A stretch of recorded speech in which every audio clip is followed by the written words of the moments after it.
Natural hair colour కోసం చూస్తున్నారా? అయితే Anoos henna and black expert వాడండి.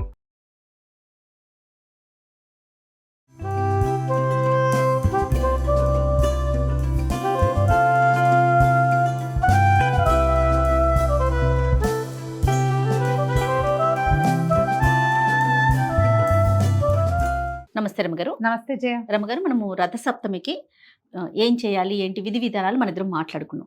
గత ఏడాది అనుకుంటాను టెర్రస్ మీద చేసాం ఉదయమే. ఇంకా సరే ఈ సంవత్సరం వీలు కుదరట్లేదు కాబట్టి ఒకసారి స్టూడియోలోనే రథసప్తమి అనగానే మనకి పాయసం కదండి, పాలు పొంగించటం. వన్ మోర్, రథసప్తమి అనగానే మనం పాలు పొంగించటం ఒకటి చేద్దాము అని అనిపించింది నాకు. ఆ పాలు పొంగించే కార్యక్రమాన్ని కూడా చూపించేద్దాము అనేసి. కింద సంవత్సరం చక్కగా కుంపట్లో చక్కగా చేసుకున్నాం. మీకు అవకాశం ఉంటే చక్కగా కుంపట్లో 2-3 అయినా ఆవు పిడకలు అమెజాన్ లో కూడా దొరుకుతున్నాయి. వాటి కోసం ప్రయత్నించాలంతే. ఈ కాలంలో ఎలా దొరుకుతాయండి అలాంటివి ఏం చెప్పకుండా అన్నీ దొరుకుతాయి. చక్కగా ఏవైనా తెచ్చుకుని ఆవు పిడకల మీద నిదానంగా కాగిన ఆవు పాలతో చేసిన పాయసం చాలా శ్రేష్టం, మంచిది. అవకాశం ఉంటే అట్లా చేసుకోండి. లేకపోతే మా అలాగానే చక్కగా స్టవ్ మీద టకటకా చేసేసి నివేదన చేయటమే. సూక్ష్మంలో మోక్షం అంతే. రెడీ రమ్మగారు. పాలు ఇవ్వన రమ్మగారు. పాలు పోసి పెట్టి పాలు పొంగేటప్పుడు మనం బియ్యం వేసుకోవాలి. ఇంత శ్రేష్టంగా చేస్తున్నాం కాబట్టి మనం ఉపయోగించే పాలు కూడా అంతే స్వచ్ఛంగా ఉన్నాయి అనుకోండి, ఎంత ఆనందంగా అనిపిస్తుంది. అందుకే కదా నందిని మిల్క్ అండి, ఆవు పాలు. బాగుంది. ఫుల్ క్రీమ్ మిల్క్ డైరెక్ట్ గా ఆవు పొదుగు నుంచి మన గడపకి. ఎక్కడ కూడా మనిషి చెయ్యంటూ తగలకుండా అంత జాగ్రత్తగా ఈ ప్యాకెట్లు తయారు చేస్తున్నారండి. స్వచ్ఛమైన పాలు, అందులో ఆవు పాలు. మనం ఇలాంటి పర్వదినాల్లో చేసుకునేటప్పుడు ఇలా వాడుకున్నాం అనుకోండి, మనకు కూడా కాస్త తృప్తిగా అనిపిస్తుంది కదా రమ్మగారు. అవును, అంటే మంచి ప్రోడక్ట్ తోటి చేస్తే బాగుంటుంది కదా. అవును. ఈ గిన్నెలో పాలు పోసేటప్పుడు గిన్నె ఒకసారి కడిగి తడి గిన్నెలో పోయండి, అప్పుడు అడుగంటకుండా ఉంటుంది. ఓకే, 1 లీటర్ పాలు పోద్దాం జయ. చిక్కగా ఉన్నాయి మా పాలు. అవునండి, ఫుల్ క్రీమ్ మిల్క్. ప్రైస్ కూడా చాలా తక్కువ ఉంది రమ్మగారు. ఓకే, 31 రూపీస్ ఉంది. Yes, full cream milk 31 rupees. స్వచ్ఛమైన ఆవు పాలు ప్రధానంగా. మనము ఇట్లా ప్రత్యేకమైన పర్వదినాలు పండుగలప్పుడు ఆవు పాలు, ఆవు నెయ్యి పూజల్లో వాడుకునేటప్పుడు, నైవేద్యాలు పెట్టేటప్పుడు అనుకుంటాం కదండి, ప్యూరిటీ కావాలని కోరుకుంటాం కదా. ఆ స్వచ్ఛత దొరికేటప్పుడు ఇంకా అంతకుమించి కావాల్సింది ఏముంటుంది. స్టవ్ వెలిగిద్దామమ్మా. 1 లీటర్ పాలు పోసాం. ఓకే, 1/2 లీటర్లో కూడా చేసుకోవచ్చు. పాయసం ఎంత అయితే ఏముంది, ఒక చిన్న గ్లాస్ అడి చేసినా సరే. అంటే నీళ్లు కలపకుండా ఉంటే పదార్థం బాగా వస్తుంది. మనం ప్యాకెట్ కాస్త కడుగుతాం అటు ఇటుగా, కాస్త కొద్దిగా అన్ని నీళ్లు, ఎక్కువ నీళ్లు పోయొద్దు. పాలు పొంగే లోపల మనం ఏం చేద్దామంటే ఒక 2 గుప్పెళ్ళ బియ్యాన్ని కొంచెం నెయ్యి కలిపి ఉంచుకుందాం. ఓకే, దీనికి ఏంటంటే మామూలు బియ్యం కడిగినవి వెయ్యము. ఈ సూర్యనారాయణ మూర్తి ప్రసాదం అనగానే ఇంతే 2 గుప్పిళ్ళు. 3 మరి 2 అనకుండా ఇదిగో 3 గుప్పెళ్ళు. అంటే ఎన్ని అవుతాయి, ఇది దాదాపు ఒక చిట్టి గ్లాసు బియ్యం అనుకో, అంతే. చిన్ని ఇంత గ్లాస్ అవుతుంది. దీన్ని ఏం చేస్తామంటే ఒక్క చుక్క నెయ్యి వేసి కలిపి శుద్ధి కోసం అవి వేస్తాం అనమాట. కడిగిన బియ్యం కాకుండా ఇలా చేయాలంటారు. మన అలవాటుని బట్టి. ఒకవేళ మీ ఇళ్లలో పాయసం ఇలా చేసేటప్పుడు బియ్యం కడుగుతామండి, కడిగిందే కావాలి, దీని శుభ్రము హైజీను కావాలి ఉంటాయి కదా.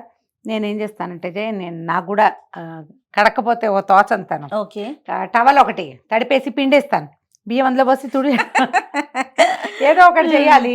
సూపర్. అతే మా అమ్మగారేమో నెయ్యి వేసి కలపాలి అని చెప్తారు, మరి వాళ్ళది అవ్వాలి మనది అవ్వాలి కాబట్టి కడక్కూడదే, కడిగినవి పనికిరావు. సూర్యనారాయణ మూర్తి కదా ఒక డైలాగ్ ఉంటుంది. బాగుంది రమ్మ గారు, టిప్ కూడా బాగుంది.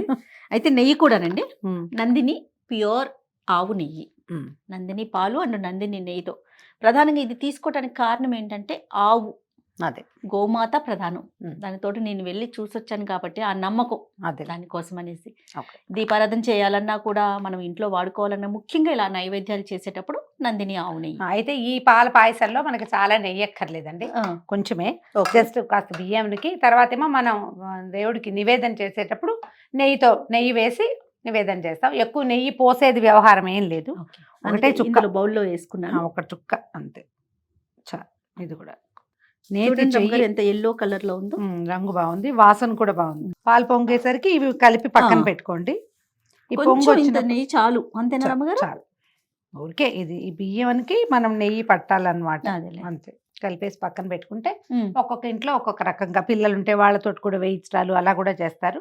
ఈ పద్ధతి జనరల్ గా ప్రసాదాల వ్యవహారాల్లో వేరే వాళ్ళు చేయి పెట్టకుండా చేస్తారు మా ఇళ్లలో. అదేలేండి, మనమే చేసుకుంటాము. అవునవును, మన పద్ధతిని బట్టి. మన గృహప్రవేశాలు అప్పుడప్పుడు అందరితోటి దంపతులతో వేయించడాలు అలాంటివి కనిపిస్తాయి కదా.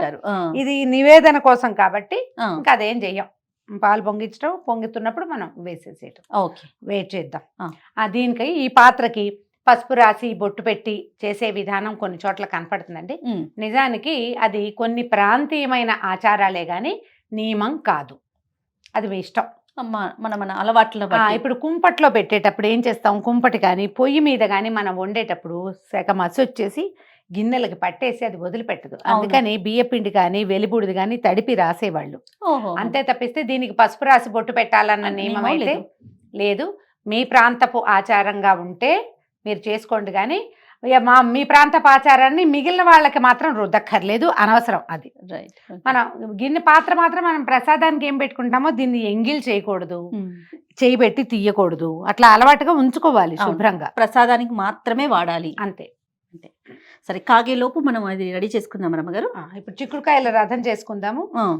ఇవి కొంచెం పెద్ద పెద్ద సైజు ఉన్నాయి, కానీ కొంచెం చిట్టి సైజు అయితే మీకు పెట్టడానికి బాగా వీలుగా ఉంటాయి. అవును, నేను ఇప్పుడు ఈ చిక్కుడుకాయలు ఉన్నాయి కదా, ఓ 2 చిక్కుడుకాయలు 2 పుల్లలతో ఇట్లా చేసి చూపిస్తాను. ఓకే అండి. పాలు పొంగొచ్చేస్తున్నాయి కదా, మనం మెల్లిగా చేసుకుందాం. రథం ఎంత 2 నిమిషాలు. జస్ట్ ఈ లోపల మీరు కొంచెం కొబ్బరి పుల్లలు కానీ వీటిని ఏమంటారు పూచిక పుల్లలు కానీ ఒక 2-3 పుల్లలు తెచ్చి దగ్గర పెట్టుకోండి. ఓ పళ్ళెం ఉంటే చాలు. పాలు పొంగుతున్నాయి జయ, ఇప్పుడు వేసేద్దాం బియ్యం. ఓ 3 సార్లు మళ్ళీ వచ్చినప్పుడు మళ్ళీ రెండో పొంగు వచ్చినప్పుడు మళ్ళీ ఇంకా కొన్ని వేస్తాం. అయితే మామూలుగా కొన్ని చోట్ల చిక్కుడు గింజలు ఈ పాయసంలో వేసి వండే పద్ధతి ఉంటుంది. లాస్ట్ టైం చేసినప్పుడు మనం వేయలేదు, చాలా మంది అడిగారు. ఈసారి చిక్కుడు గింజలు వేద్దాం. ఓకే, మళ్ళా పొంగు వస్తుంది చూడు. నారాయణ హరి శ్రీకృష్ణ వస్తేవా. ఏదైనా చక్కగా మంచి స్తోత్రం చదువుకుంటూ పాయసంలో వేసుకుంటే, మేము కబుర్లు చెప్పుకుంటున్నాం కదా, అలా కాకుండా మంచి మంచి శ్లోకం ఏదైనా స్తోత్రము, కృష్ణనామధేయాలు, భగవన్నామస్మరణ, గోవింద నామాలు, లేకపోతే విభవనామాలో చెప్పటం. ధ్యేయస్సదా సవితృమండల మధ్యవర్తి నారాయణ సరసిజాసన సన్నివిష్ట కేయూరవాన్ మకర కుండలవాన్ కిరీటి హరి హిరణ్మయవపుత్రుత శంఖచక్ర. ఇది చాలా మంచి శ్లోకం అండి. సూర్యనారాయణమూర్తి ప్రార్థనా శ్లోకాలలో ఉత్తమోత్తమైన శ్లోకాలలో ఇదొకటి.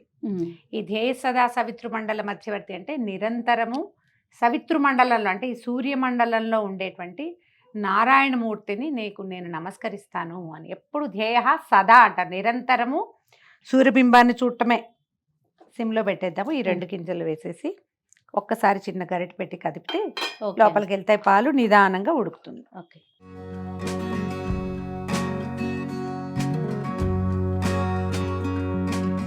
దీంట్లో ఒక గరిటె వేసి వదిలిపెట్టేస్తే అది నిదానంగా మళ్ళీ పొంగకుండా అక్కడక్కడే కదులుతూ ఉంటుంది. కాస్త తడి బట్టతో చిన్న పేపర్ తోటి పట్టుకుని కాస్త కదిపితే బియ్యం ఏమవుతాయంటే ఇలాగా దగ్గరగా అయిపోతాయి అన్నమాట. అంటే ఉండగట్టినట్టు అవుతాయి. అలా అవ్వకుండా ఉంటుంది. కొంచెం కదుపుకుంటూ ఉండాలి. చిక్కుడు గింజలు వేసేస్తారా?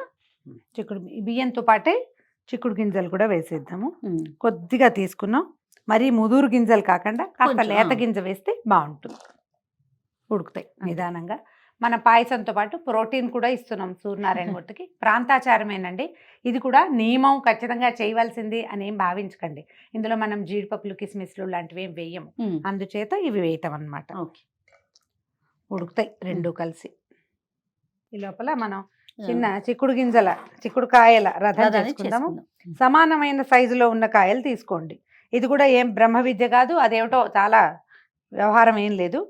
ఒకే షేప్ లో ఉన్నవి. ఇప్పుడు ఇది వంపుగా ఉంది కదా, ఈ షేప్ లో ఉన్న వంపు తీసుకుంటే 4-5 కాయలు చూసామంటే మనకి సేమ్ షేప్ దొరికేస్తుంది, సరిపోతుంది. సైజు షేపు ఇంచుమించుగా. ఇది మరీ వంకరగా ఉంది. కొంచెం ముదురు గింజలున్న కాయ అయితే ఏంటంటే నిలబడుతుంది. దీన్ని ఇలా ఎత్తుగా రథం లాగానే పెట్టక్కర్లేదండి, సింపుల్ ఫ్లాట్ గా కూడా పెట్టుకోవచ్చు. కాస్త ఒకే షేప్ ఉన్నవి తీసుకోవటము. ఇది ఇలాగా కాయలు ఒక 4 సమానమైన సైజులో ఉన్న పుల్లలు తీసుకోండి. ఇంకా పొట్టివి కూడా తీసుకోవచ్చు, కాయని బట్టి ఈ పొడుగు అనమాట. కొంచెం లావుగా పొట్టిగా ఉంటే కాయ బాగుంటది, గింజ గట్టిగా పట్టుకుంటుంది. అప్పుడు మనము ఈ గింజల్లో పెట్టేస్తాం కదా దాన్ని, ఇట్లా ఒక సంవత్సరం అయితే ఎంత తప్పకాయలు దొరికినాయో జయ. అయితే ఏం చేయను, ఇది రథంలాగా అయ్యేలాగా అయితే లేదు. అందుకని ఏం చేసాము, ఒట్టిగా కాయలు 7 ఒకదాని పక్కన ఒకటి పెట్టి ఇదే నీ రథం అని పిలిచేసా సూర్యుడిని. వల్ల కాకపోతే ఏం చేస్తాం, ఇది ఒక జోడు 2 జోళ్ళు ఇలా గుచ్చి పెట్టుకోవాలి మనం. ఓకే. ఈ చిక్కుడుకాయ ఏంటంటే సౌరశక్తి ఇందులో ఎక్కువ ఉంటుందని చెప్తారు. దీన్ని నిలబెట్టి అదేదో చేసి కాకుండా పెట్టామా, వీటిని ఇదిగో ఇలా పెడతాం. 4 చాలా సింపుల్ గా ఏముంది. తర్వాత ఒక 3 కాయలు తీసుకోవటము, వీటికి పై భాగాలు పట్టుకునేలాగా చూసుకోండి. కాయలు ఎట్లా కావాలంటే మనకి ఇది ఫ్లాట్ గా ఉందనుకో, అప్పుడు పై భాగం పట్టుకుంటుంది. ఈ 3 కాయలకి ఒక పుల్ల గుచ్చి పెట్టుకోవాలన్నమాట. దీనికి ఇవి కిందకిను ఇవి పైకి వచ్చేలాగా ఉన్నాయనుకో, ఇప్పుడు ఇవి ఇలా ఉంటే ఇలా ఇట్లా ఈజీగా ఇలా వచ్చేస్తుంది. ఓకే. లైన్గా గుచ్చుకోవాలి. చిన్న పుల్ల తీసుకుని కూర్చోండి. దీన్ని వెనక్కి వాటిని ముందుకి ఈ కార్నర్స్లో పెట్టి జస్ట్ నిలబడేలాగా పెట్టుకోండి. అంతే, అయిపోయింది. ఒక చిన్న గూడులాగా వస్తుంది. అది మనం దీనికి వీటికి ఏం చేస్తాం, నేను పసుపు బొట్టు ఏం పెట్టలా, జస్ట్ డిస్ప్లే చేస్తున్నా కాబట్టి మీరు ఈ కాయలకి కాస్త చక్కగా ఈ పుల్లల దగ్గర కొంచెం అట్లా పసుపు పొట్టు పెట్టుకుని సూర్యుడికి మనం ఆవాహన చేసేటప్పుడు ఆవాహయామి రత్న నవరత్న ఖచ్చిత సింహాసనం సమర్పయామి అని, స్వామి వచ్చి కూర్చో, యావతో ఎప్పటిదాకా నేను పూజ చేస్తాను అప్పటి వరకు సుస్థిరో భవ అని చెప్పుకోవాలి. మంత్రం ఉంటుంది మనకి, షోడశోపచారాల్లో మంత్రాలు కనిపిస్తాయి.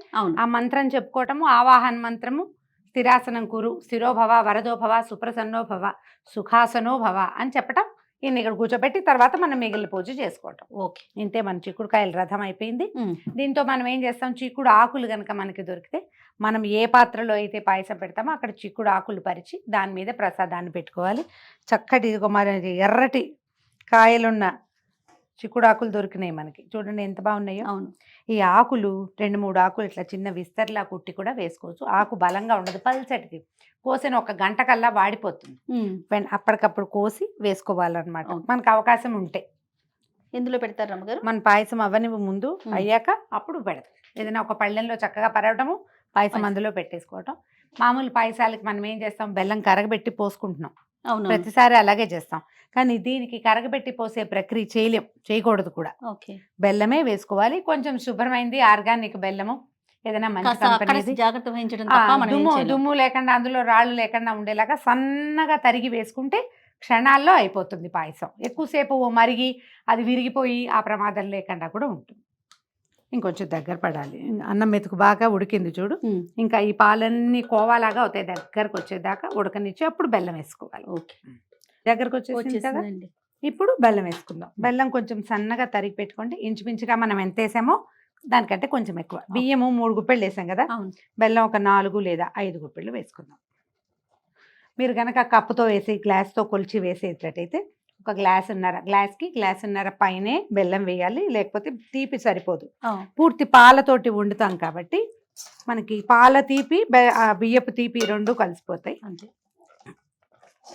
చాలా సింపుల్ గా చేసేసేది. సింపుల్ గానే చేస్తాము మనం. దీంట్లో ఏంటంటే పాల చిక్కదనము, వాటి అవి పొంగటము, దాన్ని బట్టి కొంచెం బెల్లం ఇందులో ఉండగానే మనం కొయ్య ఆపేసుకుంటే సరిపోతుంది.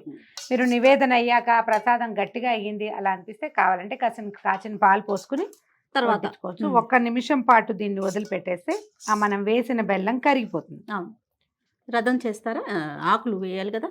ఈ పళ్ళని ఇది వచ్చే లోపల మనం ఏం చేద్దామంటే వీటిని చిక్కుడు ఆకుల్ని ఒక పళ్ళెంలో పరిచి పెట్టుకుందాం. మీ దగ్గర పూచిక పుల్లలు లాంటివి ఉంటే వాటితోటి చిన్న విస్తరిలాగా కుట్టి కూడా వేసుకోవచ్చు. ఇప్పుడు ఇలాంటప్పుడు అడుగంటుతుందని అనిపిస్తే నెయ్యి తీసి పెట్టాం కదా ఇందాక మనం, 1 స్పూన్ నెయ్యి వేసేయి అందులో, చాలు. అప్పుడు అడుగంటకుండా ఉంటుంది, సరిపోతుంది. యాలకుల పొడి ఒకటి ఉంది, చివరికి వేసుకుందాం. ఆకులు పరిచేద్దాము దీంట్లో. పెట్టండి. మన చిక్కుడు చెట్టు కనుక ఓపికగా ఉంటే పెద్ద పెద్ద ఆకులు ఉంటాయి, దానికంత ఓపిక లేదనుకోండి అప్పుడు బుజ్జి ఆకులు. ఇంతే, మనం జీడిపప్పులు కిస్మిసులు లాంటివి ఏం వేయం. అంతే, ఒక్కసారి పైనుంచి కిందకి కలిపేసి ఈ పళ్ళెంలో మనం పళ్ళెం తీసి పెట్టుకున్నాం కదా, అవునండి. ఈ ఆకుల మీద ఈ వేడి వేడి ప్రసాదాన్ని వేయండి. ఇందులో అక్కడక్కడ చిక్కుడు గింజలు కనపడుతున్నాయి చూడు. చిక్కుడు ఆకుల రసాన్ని ఈ వేడి పాయసం తీసుకుంటాం. పీల్చుకుంటుంది. అది ఇట్టిచ్చేయండి. మనం ఏదైనా వడ్డన చేసేటప్పుడు కూడా మొదట నెయ్యి వేయాలి. ప్రసాదం నివేదన చేసేటప్పుడు మీరు అన్నము ఏదైనా సరే వండిన పదార్థాన్ని నివేదన చేసేటప్పుడు ఖచ్చితంగా ఒక చుక్క నెయ్యి వేసి దేవుడికి పెట్టుకోవాలి. మనం ఎవరికైనా పెట్టేటప్పుడు కూడా అంతే. అనుకుంటే మన రథసప్తమి పాయసం తయారుగా ఉంది. ఇవాళ పాలు బాగున్నాయి, బెల్లం బాగుంది, విరక్కండా చక్కగా ముచ్చటగా వచ్చింది. ఎవరెవరి అవకాశాన్ని బట్టి వాళ్ళు ఇత్తడి గిన్నెలోనో లేకపోతే మీరు ఈజీగా కుక్కర్లో చేసుకోవచ్చు. కుక్కర్ కూడా కొంచెం మందంగా ఉంటుంది కాబట్టి బాగా నిదానంగా అవుతుంది. స్టీల్ పాత్రలు పెడితే మాత్రం ముందే అడుగంటిపోతుంది. ప్యూర్తిగా పాలు పెట్టడం వల్ల అడుగంటిపోయిందని అనకూడదు. పాత్ర మందంగా లేదు కాబట్టి అడుగంటిందని అర్థం చేసుకోవాలి అంతే. మనం నేనైతే మాత్రం కుక్కర్ గిన్నెని కూడా చెప్పండి అమ్మగారు, చక్కగా కనీసం ప్రసాదం వరకు ఒక ఇత్తడి గిన్నె పెట్టుకోండి, ఉండాలిగా, ఉంచుకోండి. కనీసం అంతవరకు ప్రయత్నం ఇందులో చేసుకోండి. ఇంత బుజ్జి గిన్నెల దగ్గర నుంచి అవును, కొంచెం దొరుకుతున్నాయి వండుకోవచ్చు. కదండి. మన అవకాశాన్ని బట్టి ఇలాంటిది ఒకటి పెట్టుకుంటే మనం ప్రసాదాలు, పాయసాలు, చక్కెర పొంగలి, వెన్ పొంగలి వాటికి ఏం చేసినా భగవంతునికి ఏది నైవేద్యంగా మనం చేసుకున్నా ఇంట్లో దీన్ని పెట్టి వండుకోవచ్చు కదా.